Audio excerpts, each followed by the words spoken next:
and the lingering high cost of petrol and its scarcity in Nigeria may be gradually coming to an end as the management of Dangote Petroleum Refinery has approved full registration of some oil firms and the opportunity to lift and distribute the refined product. iBrandTV Samuel Carter compiles this report. 7 major oil marketers in Nigeria have formally registered with the Dangote Petroleum Refinery for the lifting and distribution of refined petroleum product produced by the $20 billion plant.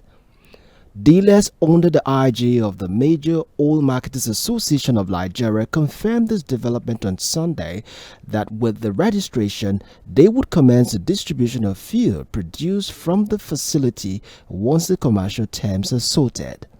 While this is ongoing, Nigerians are concerned about a couple of things such as favorable price of the product and if this would bring an end to the endemic scarcity of petroleum products in the country, amongst other issues. If we are to take the federal government by their word, it's supposed to be, I think the price that will be fair enough shouldn't be more than 200 naira.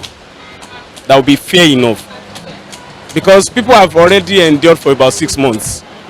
Now, if they put it to like 500, 600, there won't be any difference. Because the excuse they give to us is that Dangote Refinery, that by the time they start the refinery, so they'll be producing it and refining it locally, then the price will come down. Because of the recent development of Dangote coming on board and refining fuel and selling to distributors. Well, the man is a businessman anyway, and in all Dangote has been doing, quite a lot of time he's enjoying a tax-free on so many things, and yet his products are still expensive. I don't expect anything better from him.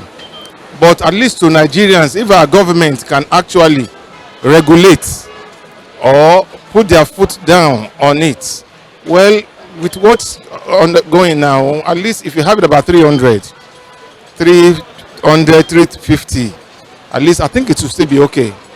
But I'm not really sure because Dangote has never been a friend of this country, to be realistic.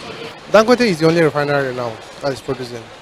So it will be very, very difficult for us to be able to determine how much he can sell.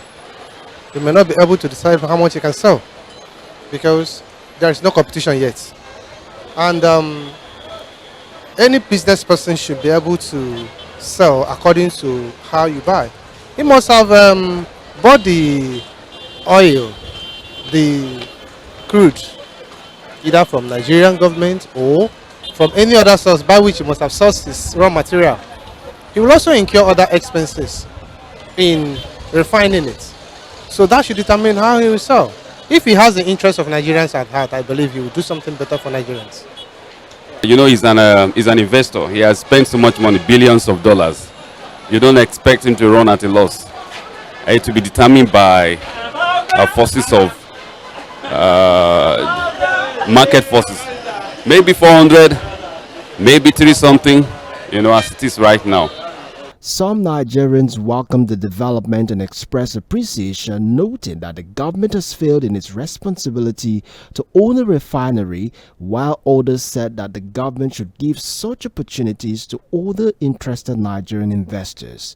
They said this would bring about competition in the business, which in the long term will bring down the current price of petroleum products to the barest minimum. It's a welcome development. Actually, this is what I think President Jonathan was working towards then. When people started staging rally and saying people won't be able to cope if we remove the... If we had done it then, we will not be where we are now. But at least a government still rose up to do it. So I think it will benefit us. All we have to do is just endure and keep enduring and see how the whole thing unfolds. Dangote coming on board, selling fuel, is it going to be something positive for this country? Is it going to be the same? Nigeria is full of corruption. Are you getting me? And however, we also learned that 2 other refineries are in the making. So now what it will just do, it will encourage some other people to come on board. It's coming now, we challenge some other people. In the next 1 or 2 years, you'll see other refineries coming up. And after that, there will be a kind of competition. The government needs to give this opportunity to as many as possible. I think you have this concept of modular refinery, and government gave that to a lot of people. And the question is, how serious are they? I think so many state governments started it. So how serious are they? I think government has been given the opportunity. So we expect government to give more opportunity to more industrialists that want to go into that sector and invest.